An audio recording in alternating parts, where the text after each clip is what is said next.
Good afternoon, everyone. My name is John Liu. I am a PhD candidate in sociology at University of Wisconsin. It's really an honor today for me to be the moderator of this keynote speech and have the honor to introduce Professor Joseph Wong to all of you. Professor Wong is a professor of political science and the Canadian Research Chair at University of Toronto. And he is also the director of Asian Institute at Munk Business School of Global Affairs. His articles appear in a broad range of journals, including Politics and Society, Governance, Comparative Political Studies, and etc. He has also recently published a book titled Betting on Biotech, Innovation and the Limits of Asia's Development State, published by Cornell University Press in 2011. Professor Wong is a longtime supporter, advocate, and mentor to NASTA, and we really want to show our gratitude to him today. And if you were here, a part of the NASTA 2011 in Pittsburgh last year, you would remember Professor Wong challenged the economic deterministic fear that closer economic ties with China inevitably leads to an independent Taiwan's marginalization. And he argued that instead we need a constructive debate in Taiwan society about the political and economic advantages of being an independent and autonomous gateway economy to China. And this proposition has partially also inspired the theme of this year's conference. And today, he will shift gear to talk about the welfare state and its implication to Taiwan. And the title of his keynote speech is Whether the State, Blind Spot in Contemporary Welfare State. And please welcome Professor Wong.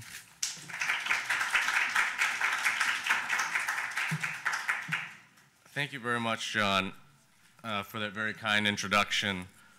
Let me say from the outset, during the initial planning stages for this year's conference, for those of you who are involved in that will know that the keynote address was to be delivered by Professor Edward Friedman.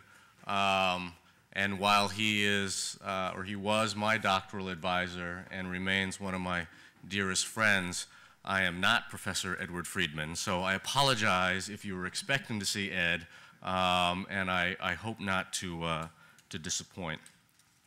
I'd also like to express my sincerest gratitude to the organizers of this fantastic conference for giving me this opportunity to share some new research with you, but more importantly, to gather together with old friends. I was an alum of NATSA. I participated in the conference in 1997 and 1998, which didn't seem that long ago, but now when I do the math, it does seem like quite a while ago. I also appreciate this opportunity because at the University of Toronto, the one course that I teach is Intro to Politics, and we have 1,200 students. So I value every opportunity to have an intimate setting such as this in order to share some of my new research. Is this the thing here? I'm really excited about the theme of this year's conference. I think it's a great opportunity for us to launch and embark on a new discussion, especially one in political science. And I think that Stefan's talk this morning was a fantastic way of leading us into this conversation in which we're essentially embarking on a new theoretical discussion in which we're thinking about things like liminality, gateways, nodes, and so on. And I think as Stefan emphatically pointed out this morning, liminality does not mean marginalization. Liminality does not mean a state in the netherworld. It's not a theoretical compromise, but rather what Stefan does, and indeed what many of the papers are doing at this conference, is a sort of theoretical innovation or a theoretical renovation in many ways to enliven the conversation on Taiwan and in Taiwan. And so it was actually in this spirit that I last year used the term autonomy in trying to understand what I saw to be economically deterministic fears about Taiwan's closer economic integration with China. And you'll recall, for those of you who were there, I used the term autonomy as a call for an autonomous debate within Taiwan in order to create a continually robust and autonomous Taiwan, but most importantly, to privilege for Taiwan the political agency to continue to determine its own future, even in an increasingly autonomous world, or an increasingly interdependent and dependent world. So it's really this notion of agency that matters to me most when I think about autonomy. As Scott pointed out at last year's conference, autonomy can mean very different things, and here in his mind he was thinking about Tibet, and I thought that was a fantastic observation because that's not what I mean. But rather what I was thinking about is this building of autonomy from the inside out. A thickening of society, a thickening of a community of peoples, a thickening of borders, if you will, from the inside out, which seems to me to be the greatest guarantor of political agency and indeed robust sovereignty. And it's with this in mind that I show this particular table on social inclusion, because in many ways social inclusion and this particular composite measure of social inclusion, which implicates socioeconomic development, the welfare state, equal opportunity, and so on. Social inclusion is a process by which autonomy is continually internally constituted and legitimated, and provides for Taiwan in many ways the existential basis to make legitimate claims to its independence. And it's this economic legitimation, this democratic legitimation, and indeed the legitimation that comes with the welfare state in the internal contestation that takes place that allows for Taiwan to continually to make legitimate and robust claims to independence and sovereignty. In this respect, then, the key point I want to argue here is that Taiwan's position and sovereignty and independence are not a status per se, but rather what I want to argue is that it's a process. And it's this process of continual internal constitution and contestation which is the basis of its existence. Taiwan simply is because it exists, and it exists because of this internally constituted inside-out process of political agency and the construction of autonomy. So what is central to my talk today is this idea of the welfare state in East Asia. And my earlier research, my first book, in fact, was on the welfare state in East Asia with a specific focus on Taiwan and Korea.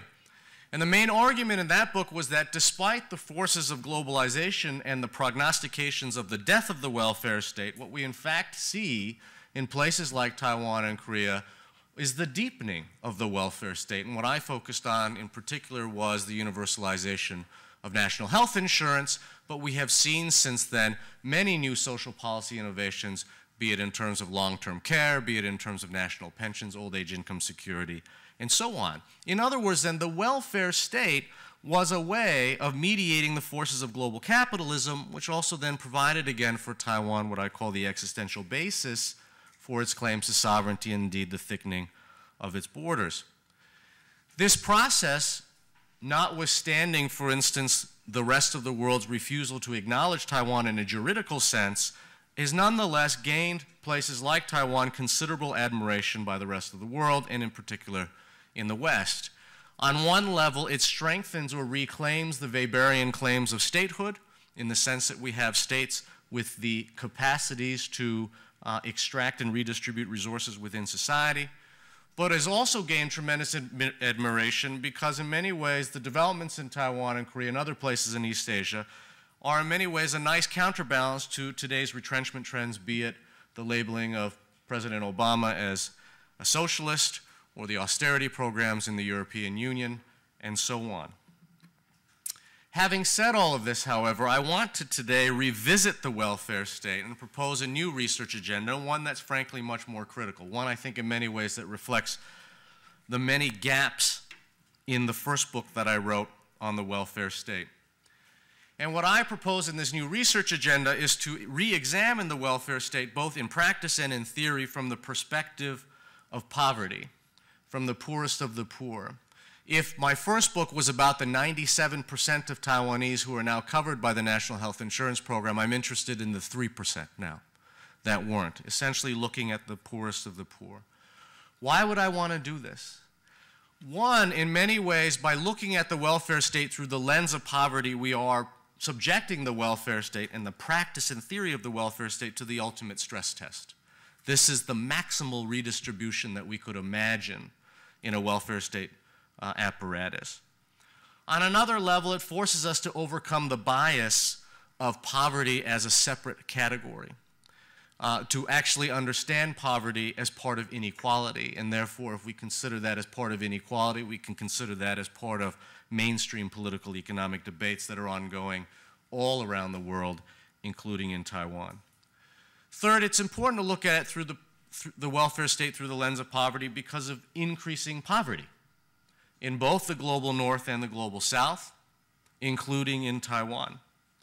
And lastly, because the increase in the numbers of those living in impoverished conditions is not fleeting, but rather we are increasingly experiencing poverty as chronic and as potentially permanent. Therefore, by seeing the welfare state through the lens of poverty, on one level we are reflecting, I want to suggest, a new form of global capitalism, but more importantly to reveal for us the prevailing blind spots in the welfare state. Blind spots that I would suggest to you are prevalent in both the global north and the global south, and indeed in Taiwan as well. So to get a perspective as a starting point in terms of looking at the welfare state through the lens of poverty would be to take a view from the world's so-called bottom billion, those living on less than $1.25 a day. If you look at this table, we can make three observations. The first observation is that over the last 20 years, we have seen a decline in the absolute numbers of those living in the proverbial bottom billion, which is in some respects, justification for a congratulatory pat on our respective backs. Now, of course, if you were to increase that threshold from $1.25 a day to $2 a day, then we would know, for instance, in China that 45% of Chinese live on less than $2 a day, roughly 600 million people. But nonetheless, using this particular threshold, we see an absolute decrease in the number of those living in the bottom billion. The second observation is that there is an increase in the number of those living in the bottom billion in middle-income countries. This is largely because of the movement of places like China and India now into middle-income country status. But this leads to the third observation, which is that the problem of the bottom billion and solutions to the problems of the bottom billion is increasingly a question of domestic redistribution.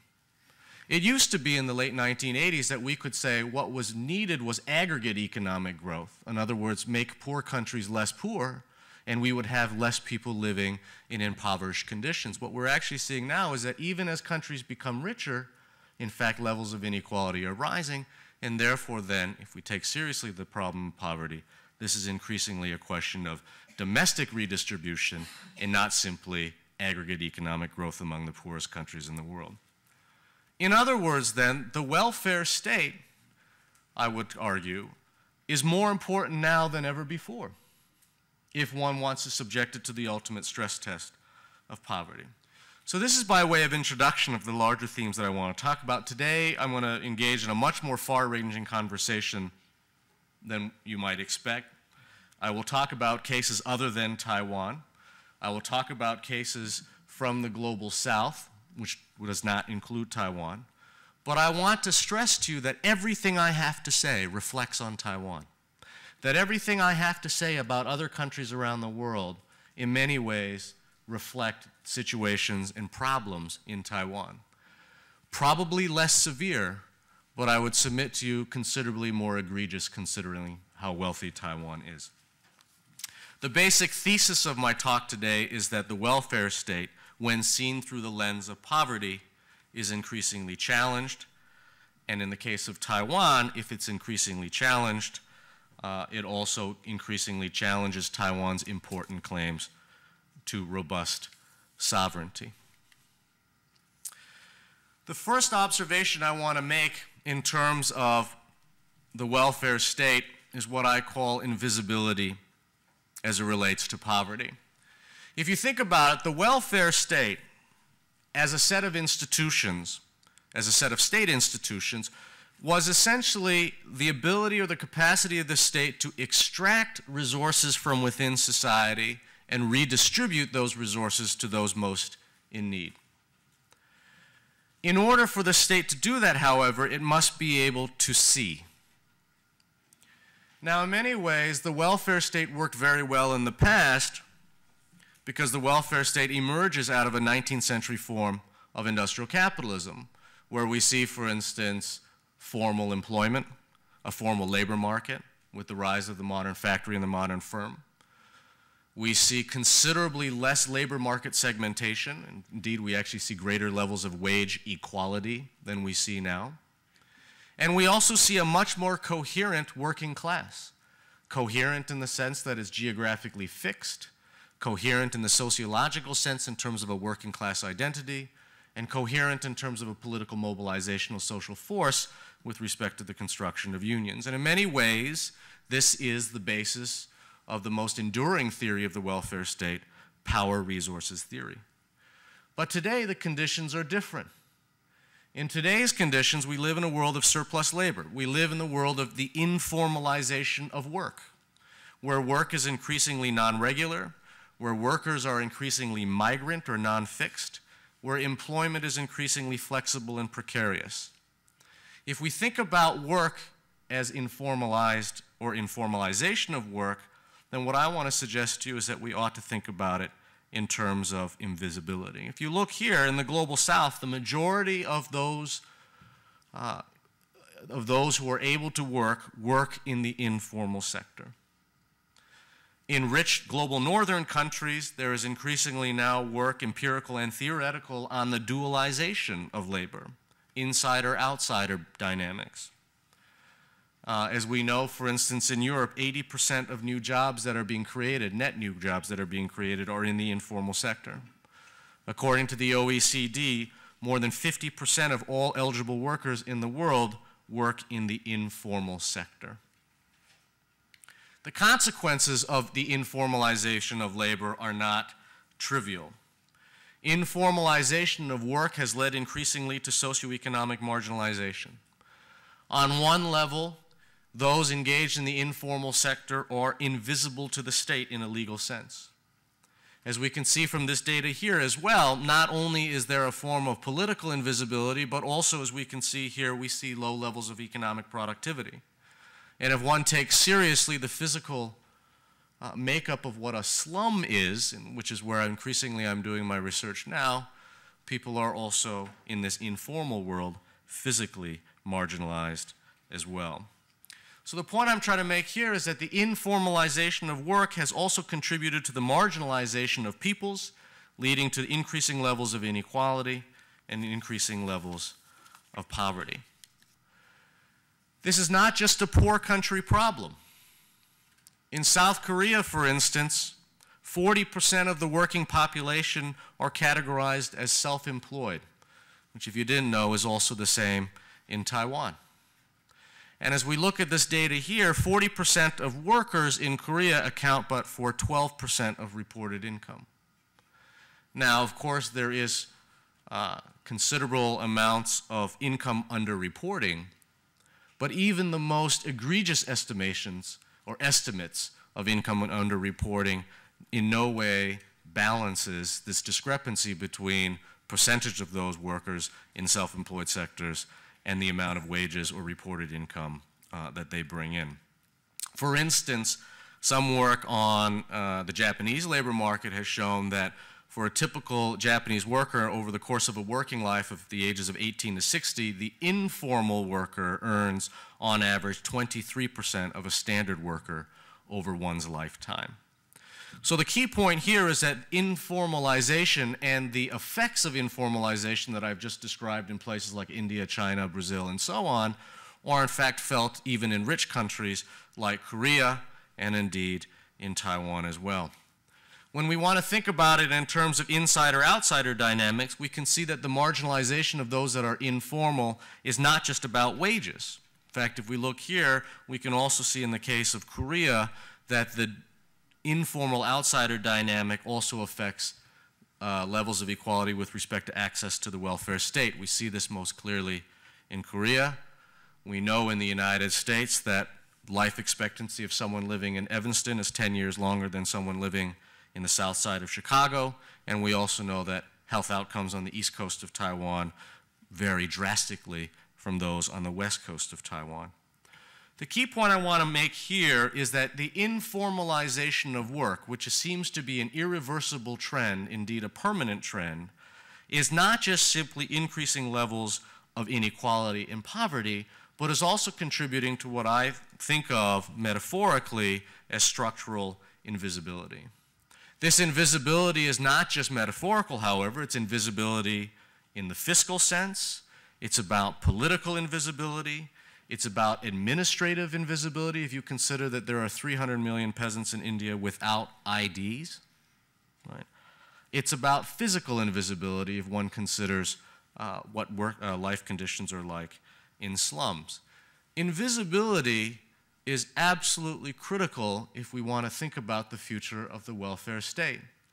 What invisibility suggests is that the state is increasingly unable to protect those that it cannot see. From the most practical of the delivery of social services to those that it cannot see, to the provision of social insurance benefits to those without ID. The informalization of work, I would suggest to you, is leading to precisely this sort of blind spot. The second blind spot refers to the invisibility of wealth. In order to protect, the welfare state must, on the one hand, redistribute resources, but on the first instance, it must be able to extract surplus resources from within society. Of course, in the classic Weberian sense, this is the capacity and willingness of the state to tax. But in order to tax or to extract surplus resources from within society, it must be able to see these resources.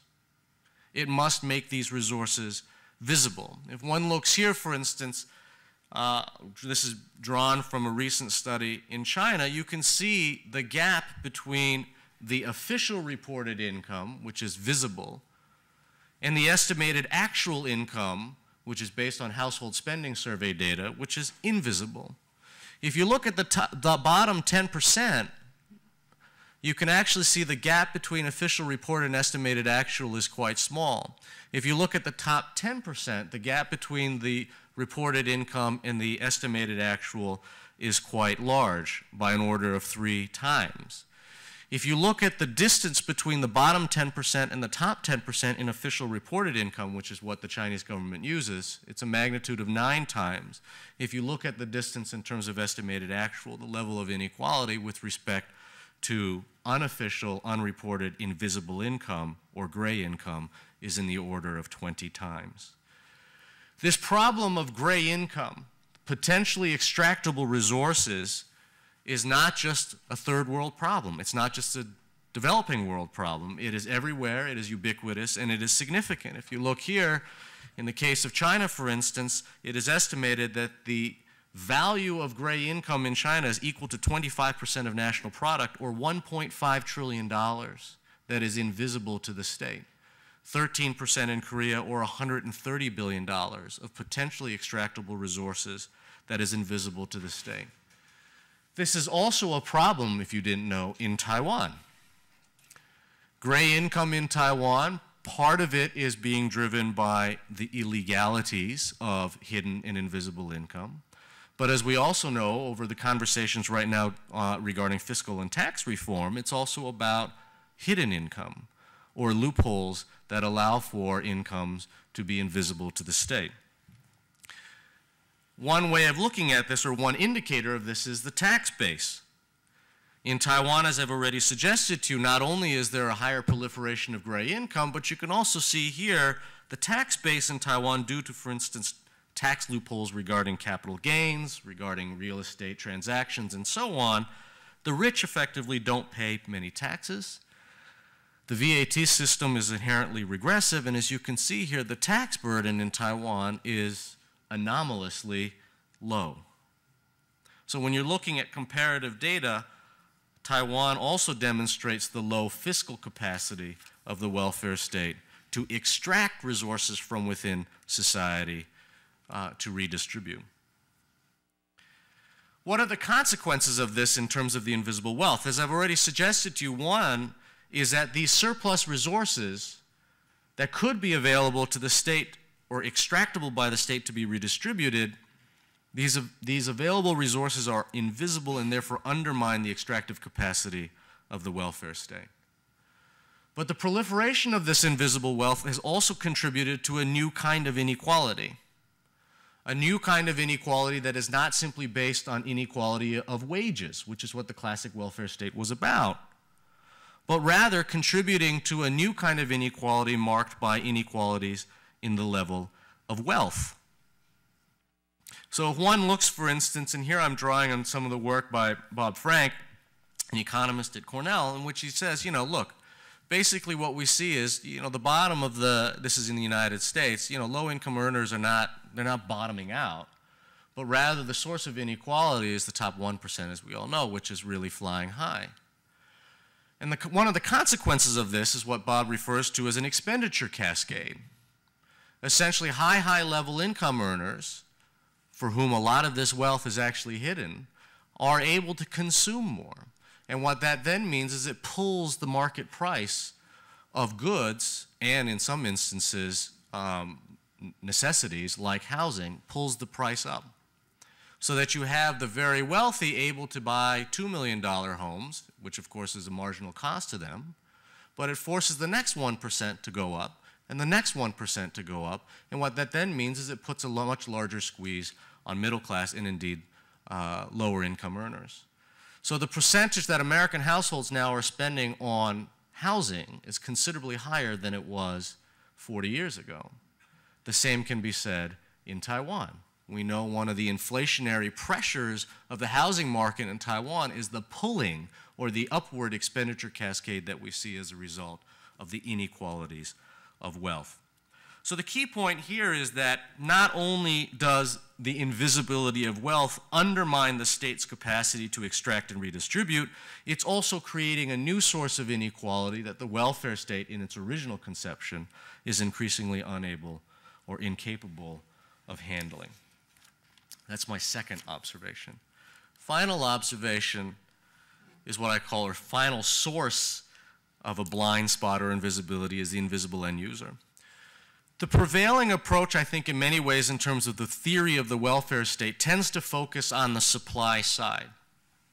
And indeed, anyone who focuses on these debates in East Asia and Taiwan specifically know all about this. Political battles are fought over supply side provisions in the welfare state. We fight over things like the extent of coverage, the scope of coverage, provision, right? We evaluate the welfare state, and indeed all social movements, consumer advocacy groups, etc., labor unions in Taiwan do the same thing. Evaluate the welfare state based on outputs, spending, programs, benefits, costs, and so on. As you can see here, this is a recent laundry list of the social programs and social policy deliverables on the supply side that we see on Taiwan. The focus, however, on the supply side assumes that we as consumers or end users behave the same way, right? And so in other words, the end user, or variations in the end user I want to suggest to you, is in many ways obliterated. By focusing on the supply side, we assume, for instance, that increased welfare protections is a form of risk mitigation, and provided that it is provided at a reasonable price, then this should equal a good value proposition. This is in many ways the classic assumption in health economics.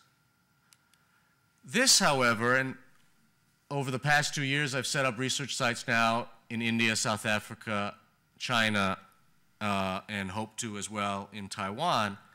This is my end user. This is someone who is likely a seasonal wage earner or an irregular wage earner. This is likely someone who is in informal sector for whom their wages are not reported and therefore also made more irregular. This is someone for whom the access to sanitation and basic nutrition are likely very low.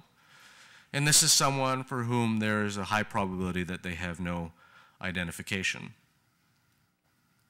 And these are not, we're not talking about 10,000 people. We're talking about tens of millions of people who effectively live day to day. Or, to borrow from Jim Scott, they live incredibly close to that proverbial margin. And I can't help but think that that experiential reality for those living in conditions of poverty has to shape behavior. It has to shape how these decision makers understand what a good value proposition is. It has to reflect in many ways the insight that Jim Scott gives us in The Moral Economy of the Peasant to suggest that in fact there are different ways in which we can understand a value proposition from the perspective of a Southeast Asian peasant or from the perspective of someone living in Indian slum or, as it were, someone living likely on the east coast of Taiwan. One of the prevailing blind spots of the welfare state, therefore, then, is the need or the imperative to narrow the gap between the supply of social welfare and understanding through research demand or the demand side of social policy. In the research that we've been doing in India, South Africa, China, and what I hope to be able to start doing in Taiwan, is to really try to begin to make sense of the existential realities of poverty, to really try to understand the interaction of end users from the demand side perspective with the welfare state. And we've come up with some observations. The first, obviously, is that cost is important. Very poor people are extremely price sensitive. I mean, I think that's pretty clear. But even when interventions, be they diagnostic screens or micronutrient powders, are provided free of charge, the take-up rate actually is still very uneven and far from universal, which is very puzzling. If we can zero out cost, why is it that the utilization rates are, in one instance, uneven, and another level, far from universal? The second is that there are obviously other transaction costs from the perspective of the end user as they interact with the welfare state. The transaction cost may be the time to travel to a healthcare clinic. It may be time lost at work, which for a seasonal wage earner could be compounded. It could be, for instance, as we found in South Africa, cultural variables that discourage men, for instance, from being tested for HIV/AIDS, even if those tests are offered for free. It could be the lack of programming surrounding the one laptop per child program. It could be, for instance, cultural variables such as those that discourage women in India from participating in microfinance schemes because they're required to leave their household for 2 weeks, which from the perspective of the designer doesn't seem like all that big of a deal, but from the perspective of that woman is a huge deal. It could be about the lack of trust between the delivery system and the end user, or as it could be, and I want to thank Scott for this, it could be about space and topography and the physical space in which these services are delivered. So there are transaction costs that are built into the decision maker's decision-making process. And last, also taking into consideration risk and reward, that poverty shapes risk and reward calculations. That when you are living day to day or close to the proverbial margin, your temporal horizon is very different from someone living who's a regular wage earner who may be covered by a social insurance or health insurance program who has regular access.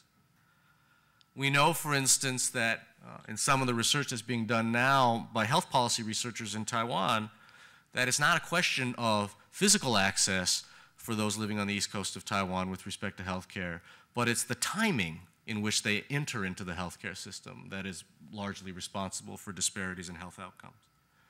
One of the studies that I'm carrying out right now in terms of diagnostic screens in southern India has revealed something very interesting. They're providing diagnostic screens for free. Diagnostic screens are the most economically efficient healthcare intervention, right, in many ways, because it allows for you to have early detection, which prevents then long-term financial catastrophe, as well as potentially long-term healthcare or health catastrophe. And yet, these diagnostic screens are not utilized. And so when you interview villagers, you ask, why not, right? It makes complete economic sense, and it's good for you, and so on. And, in the typical, coming on from on high type mentality, it's good for you. How can you not? And as it's explained to us, they'll say, in addition to all the other transaction costs I've just described, they'll say, look, why would I take a diagnostic screen for which the best case scenario is there's nothing wrong with me? And if there is something wrong with me, there's nothing that can be done. So that will entail another type of transaction cost. So there really is no incentive for us to take this diagnostic screen, despite all of the economic efficiencies you might want to describe, Mr. Researcher from Canada. The point I'm trying to make here is that by making visible what has hitherto been the invisible end user, we can understand or begin to understand value propositions and good value propositions as contextual and trying to put them in their proper context.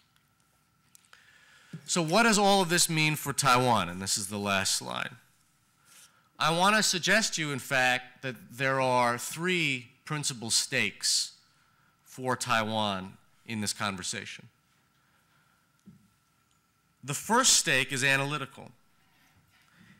As I've already suggested to you, in many ways, Taiwan's existential claims to sovereignty and independence is rooted in the state, but not necessarily in the juridical sense or the Westphalian sense of state sovereignty, but rather in this internally constituted and, in addition, this Weberian bureaucratic sense.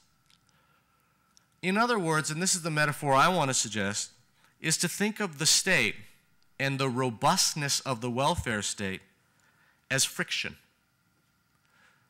The welfare state, therefore, is not a status, it is not a thing, but rather it is a process. It is a process that entails friction. I remember having this conversation with Arjun Appadurai once, and he was talking about Taiwan as a gateway economy, and the point he was making was that Taiwan's comparative advantage as a gateway economy is that it can make itself frictionless. And to which I responded, if Taiwan makes itself frictionless, it basically legislates itself out of existence. So the state, or this internal constitution of sovereignty, is a process that entails friction. And it's that friction, or it's that metaphor of friction, that I want to suggest is most important analytically as we think about the future of the welfare state. The second stake that Taiwan has in this is empirical, and that is the inclusion of Taiwan in a larger comparative conversation. In this talk, I did not talk about Taiwan, yet this talk is really all about Taiwan, if you think about it. And in fact, if I were speaking to a different audience, I would have used different cases.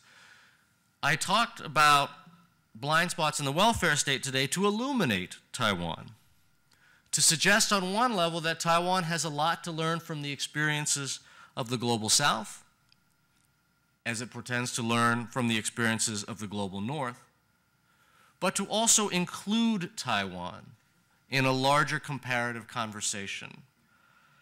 In many ways, I think to treat Taiwan as conceptually sui generis is to exclude Taiwan. And in this respect, and here I again owe a debt of gratitude to Stefan, because the way in which I take from, well, what I take from his conversation about liminality, I talk about it in terms of friction. It allows for us, that conceptual innovation allows for us to talk about Taiwan not as sui generis, but actually as part of a larger comparative conversation, in this respect, with respect to the future of the welfare state. And as Stefan's talk this morning in terms of this notion of liminality. The third stake Taiwan has in the conversation that I'm trying to launch today is theoretical. Taiwan has a stake because what I'm trying to propose here is a new research agenda. In many ways, in the 1990s, Taiwan was a theoretical taker. especially in the social sciences. Taiwan and Taiwan studies really exploded, as we discussed this morning with Shelley and Murray. It exploded because there was a theoretical hunger out there, and there was the imperative to hang the Taiwan case on these theoretical debates, be it about economic development, be it about democratization, and so on. Taiwan benefited from being a theoretical taker. Once those theoretical debates had come to pass, as we discussed this morning, in many ways Taiwan lost those theoretical hooks, and particularly in the social sciences began to lose resonance as a viable comparative case. What I'm trying to suggest here is this is an opportunity for Taiwan to become a theory maker, as opposed to simply relying on others and continuing to be a theory taker. On one level, Taiwan has lots to offer with respect to policy ideas. But on another level, and one I think that will have much more substantive meaning and longer lasting implications, what I'm describing here about the rest of the world gives Taiwan an opportunity to renovate and innovate theories of the welfare state, just as Taiwan did earlier on as a taker of theories of the developmental state and democratic transition. So again, let me just finish by saying I did not talk about Taiwan, but what I want to implore you to consider is that this talk was intimately about Taiwan. Thank you.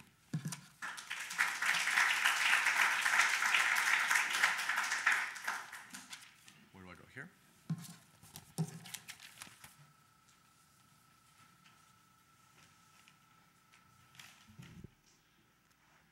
And we now open the floor for questions and comments.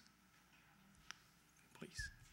Joe, I'll give you a very simple and possible question. How do you change the growing economic feudalism in the United States and the world? I'm using a word that now seems to be the currency on media and a lot of places. Yeah. Did you say it was impossible to answer? How do you do it? It seems like an impossible task, given shall we say, Supreme Court's Yeah. far right, et cetera.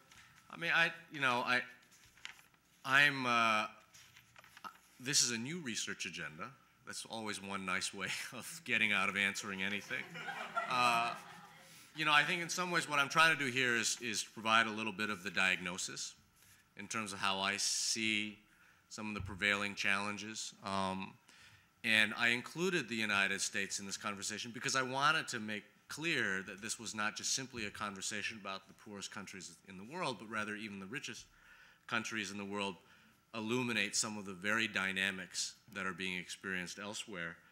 I was at a conference with Bob Frank in Korea, actually, on shared growth. And, his idea of the expenditure cascade, I think, is actually quite interesting. And he has suggested, and he's written about this in the New York Times, he contributes to the New York Times all the time, about a consumption tax on high-end consumption and things like that. I mean, there are various policy tinkering. I think even more substantial, however, was here I was at a symposium that was organized by the President's Council in Korea. If you know Korean politics, you'll know that the Hanara Party and the current president is a nominally right-wing president, hosting a conference on shared growth, who says to us over dinner, it was an intimate dinner, who says that in his mind, although he can't say this publicly, that global capitalism is morally bankrupt. And interestingly, while we were there, there was a set of newspaper articles in which the Ministry of Finance actually evaluated the fiscal feasibility of both parties' proposed social policy spending platforms and deemed that both were unfeasible because they were both too expensive. So I think in many ways, I think that in and of itself is an important sea change. And those sorts of ideas are important with respect to making this sort of sea change. The United States is a completely, the U.S. is the U.S. I can't comment on the U.S. I don't know enough about it. But I mean, even as I say, even in Korea, where I did not expect this type of conversation to be had, we're beginning to have it. And you're having it in Taiwan. And you're having it in Singapore. right? These are, you're having it in Malaysia, and it's not along ethnic lines. So these are interesting developments. Are we suffering our own success at the development of technology? Is there a subtle kind of Ludditism that can somehow be pursued to prevent, the Terminator? Yeah. But it's an economic Terminator. It's not just Terminators killing us all. Yeah. Well, I mean, the other speaker at this roundtable in Korea was Chris Pissarides, who was the 2010 Nobel Prize winner in economics. And, his basic argument is that technology and the rapid adoption of technology has, as expected, displaced many segments of the labor market, but we're not creating, and so his work is actually on re-entry into labor markets, but we're not creating on the supply side the jobs to absorb that type of displacement at the same pace. And that's basically his argument there.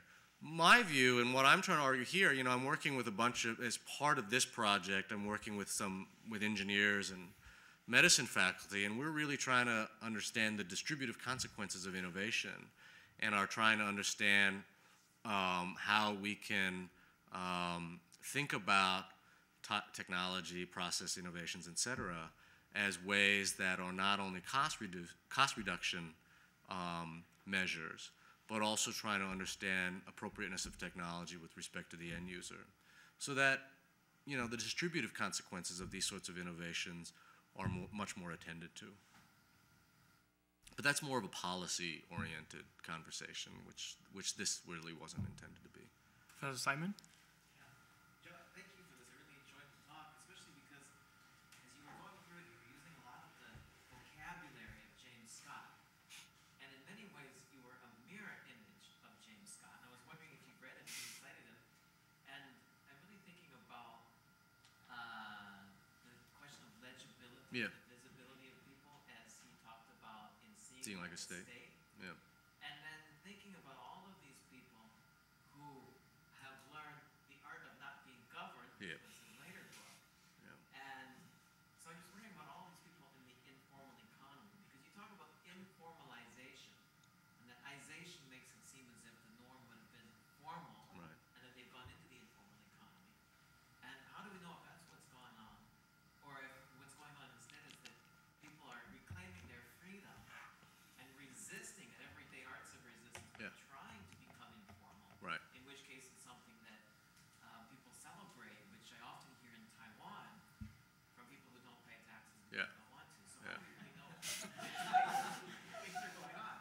Yeah, no, that is that's an empirical question, right? And that's an empirical question that is very much part of the research design moving forward. You're absolutely right. The instinct for a lot of this thinking is, it's everything from fiscal politics to seeing like a state, which I am greatly influenced by. I'm not sure that I'm so influenced by the art of being ungoverned. But again, that's an empirical question, and I don't want to make it a normative question. All I'm saying, though, is that the 19th century welfare state is predicated on the presumption of legibility, and that increased illegibility of large portions of society, whether by choice or not, undermines what we presume the welfare state was able to do. And it undermines it not only in terms of fiscal legibility, but also in terms of political mobilization. We see, there was a time, and Greg knows this, there was a time where a lot of the Anglo-European welfare state scholars just basically looked at union density, presence of the left party, and that was a pretty good predictor of welfare state robustness. But those indicators, I would suggest, are increasingly less able to predict those policy outcomes, and frankly, that's not where the real action is at anymore. So I'm hesitant to put a normative spin on it. I'm more using Scott as a conceptual tool to formulate empirical questions. But yes, Jim's work has had a tremendous, from really the moral economy and seeing like a state, I would say are the two most important. Dominic? Yeah, thanks, Professor. Really good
The Korean government has recently become a little bit better. I mean, there's a difference. There's a distinction between corporate income tax and personal income tax.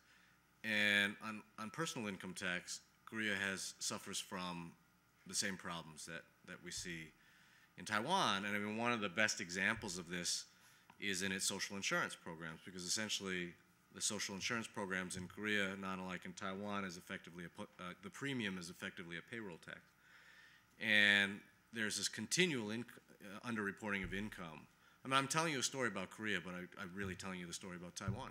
There's this incredible income underreporting problem, which has led the government to try to reassess wealth. So not only are you now reporting income, but it's expected you're going to report extra real estate holdings, the number of cars that you have, what year your car has, so that there's some sort of composite estimate that they can make in terms of what the actual wealth is. It's very inexact, and as with all rational economic beings, there are ways in which folks are trying to figure out how to beat that system as well. So I've just described to you what's gone on in Korea, which is exactly what's gone on in Taiwan. So on one level, I would say these sorts of political debates are encouraging. It's that type of political debate that causes and creates the sort of friction that reminds us that Taiwan is there. That's not a bad thing, really. On a policy side, it's a major issue. I mean, I think it's completely reasonable to have a capital gains tax. I think it's completely reasonable to impose a property tax on your second or third properties to try to keep real estate. I mean, I think all of these things are reasonable. It's not for me to say. There's a politics around that that's going to play out in Taiwan. The real concern, however, in terms of income underreporting is not in terms of lower wage earners. It's in the high wage earners, right, who occupy a far fewer number of people but account for a much larger share of wealth. So, the former Minister of Health, Yang Ziliang, actually just came out with a very nice report on this. He was talking about it in the context of health insurance, but if you consider that as a payroll tax, it makes good sense in terms of thinking about it in terms of fiscal policy as well. The problem is that self-employed workers, or those who classify themselves as self-employed and are high-income earners, are underreporting their incomes. Low-income earners actually tend to report their incomes, and if not, they're such low-income earners, the marginal difference is so small anyway, it doesn't really matter in terms of the larger fiscal picture. So if we take seriously what's going on in China, you can see that lower wage earners, the gap between reported and estimated actual is actually quite small. That's not the problem, it's the other end. All right, I think, yeah, last question. Yeah.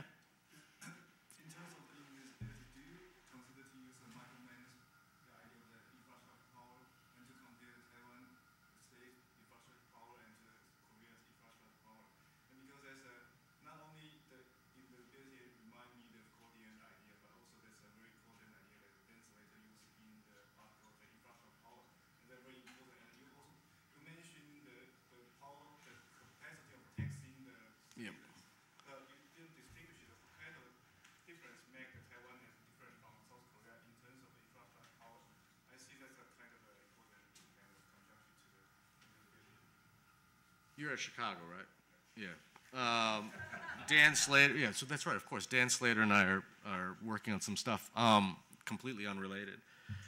I hadn't thought of that. I think that's actually that would be an interesting lens through which to understand this. I mean, I have to stress that Korea is likely not going to be a case in the larger research project. I'm trying desperately to make Taiwan a case to figure out how I can conceptually fit Taiwan into this larger comparative study. In any way in which then I can gain some analytical leverage through using other frameworks or important ways in which I can try to incorporate different kinds of cases. I hadn't thought about Michael Mann's work because it's been about a long time since I read it. That was graduate school. You're referring to sources, was it Sources of Social Power, the big thick book? source of social power. Yeah, that was really hard. Yeah, I'll have to go back and think about it. Dan Slater's coming to stay at our house for a couple days. I'll ask him about it as well. Thank you. All right, let's give a round of applause to Professor Wang. Thanks. Thanks, John.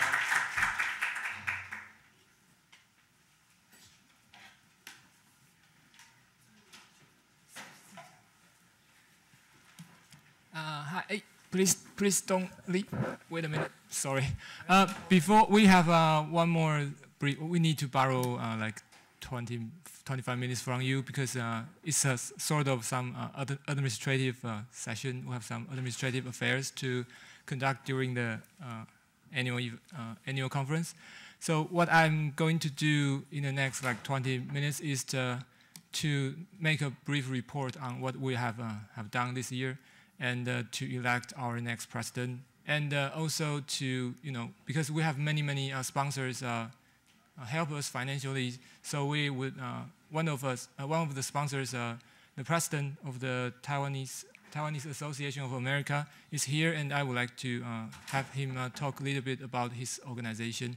So that would take probably like 25 minutes, and then we will move to the dinner reception. So let me first do a very quick report on what we have done this year. Basically, this year, with all your help and all assistance of all our sponsors, we are able to put together 16 events, including this one.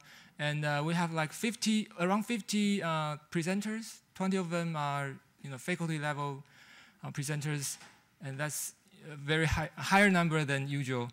And also, so in total, we have like 80 participants, and 20 of them are committee members. So I would say it's a success, and without you, we wouldn't able to do that. And thank you very much. And after the report, I would like to, with your help, elect our next president. And what we will do is very simple. We will basically, usually we will, like our committee members will nominate a candidate by ourselves. But if any of you are interested in the job, you would like to run for that positions, if there are more than one people interested, we will basically have each of them or speak for a while, and then we will have an open vote. But if none of you are interested, we will just vote on our candidate. So that's how it will work. So I'm wondering, are there any people who are interested in like running this organization? Okay.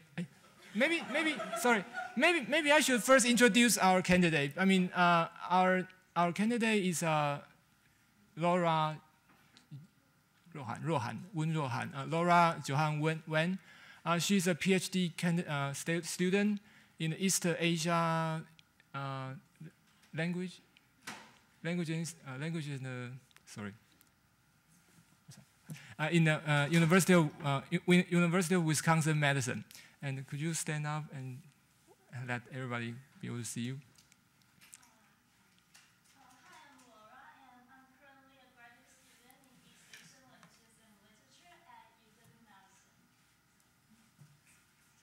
So I think since we only have one candidate, we will just applause so that we know she's elected. Would that be possible? Thank you very much. And I think we will have her like say something give us short talk, 1 minute, 2 minutes, don't worry about it.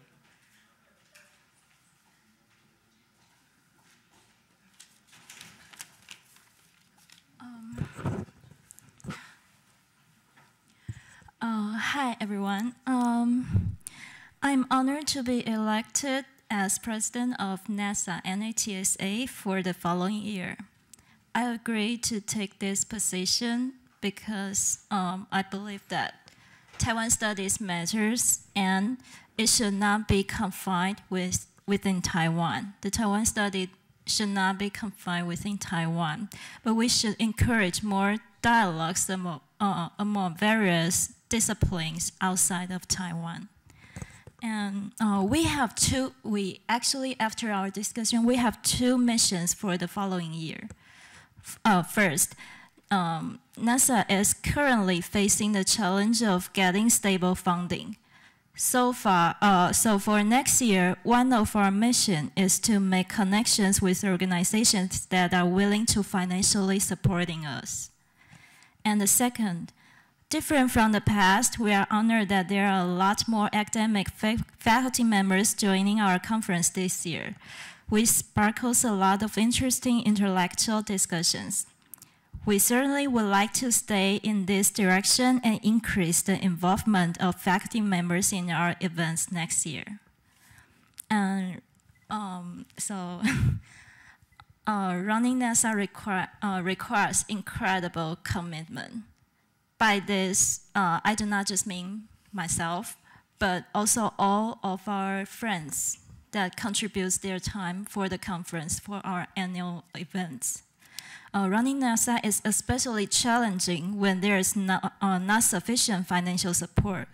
But I believe that the annual events of this conference is worthwhile to be continued. So to make it work, I will hope to get help from all of you. And please feel free to share your opinions and comments regarding the future of North American Association of Taiwan, North American of Taiwan Studies Association with us. At any time, please feel free to share your comments with me anytime. So that's it. Thank you very much.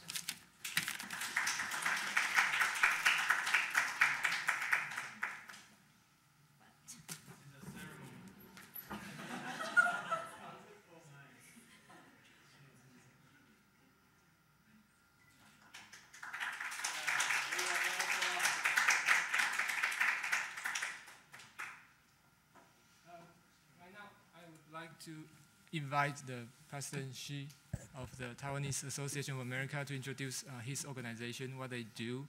It would take like 15 to 20 minutes, and then we will move to the dinner reception.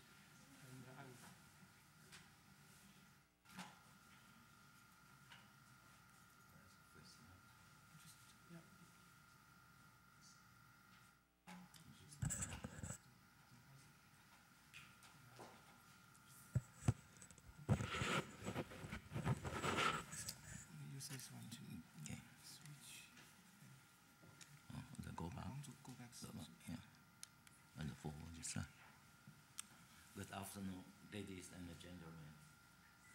Thanks, President Liang, for his invitation.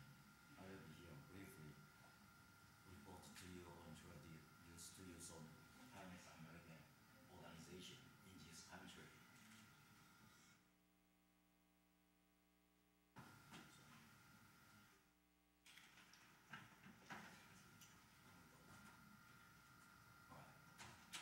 Actually, I'm happy to be here because IU is my alma mater too.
contractor tend to report this number to headquarters because they don't want to pay so many memberships, just like people don't want to pay tax.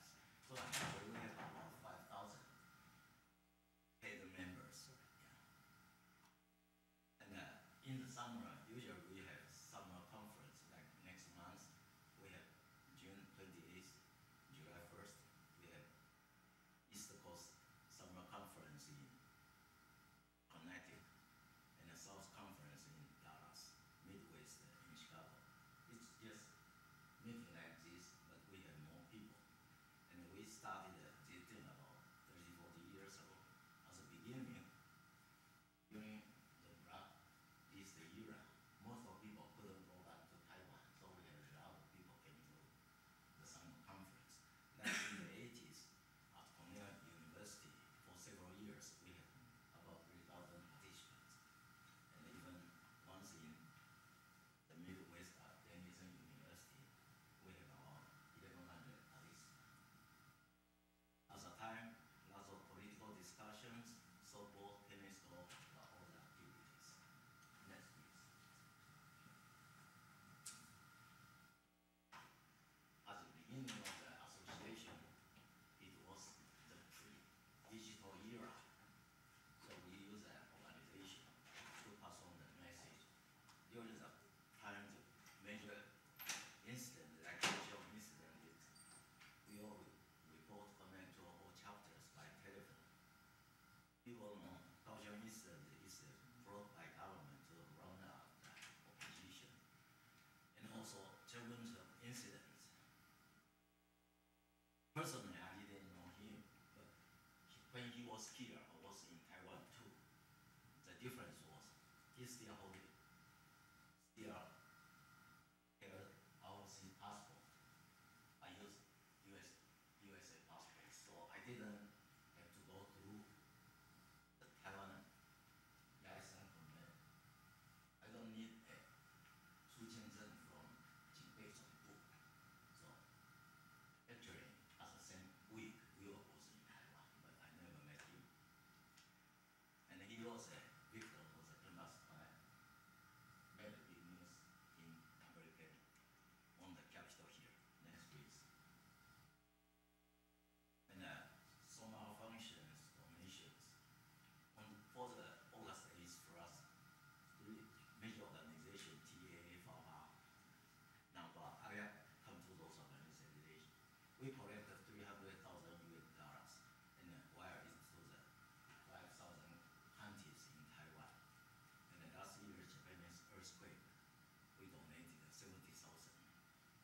And then this time, it was very special. Japanese embassy invited us to their office. We handed over the donation to them. Of course, there are also Chinese organizations donated separately too. Usually, Japanese embassies area tell people to send the money to Japan Red Cross, but they give us some special treatment. Actually, we got this chance to change some idea about the relation between Taiwan and Japan as a private citizen. Next, please. And then lately, for the capital here in Washington, D.C., some people came out to organize a National Museum of the American People. Now, there are about 150 ethnic groups signed to join, and three groups from Taiwan, TAA and Taiwanese Foundation in LA, and another Taiwan Citizen League. So in the future, when the museum is built, we will be part of the funding members too. Next, please. Next, please. Because of this project, so we are in the data campaign stage. All those members write letters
World United for Most for Independence, USA. Vision. Next please. This is their homepage. This homepage is in Taiwan, and this material includes English, Japanese, Chinese version. So lots of materials there are very worth for research purpose too, if you are interested in it. This is very new too, because from the Igbo Liangqi, it just happened lately. Next please. And UFI USA organized a protest against the sea in the war this year, and they came to visit. Next please. And then NASTA stands for North America Taiwanese Women Association. And NASTA is the second generation. They have book projects that collect lots of English books from the libraries here and send that to Taiwan, to the public school in poor area. And they offer a scholarship for the American students here. And Team Taiwan to join Homeland Race for the Cure, caring for soldiers, wrote a letter to soldiers, send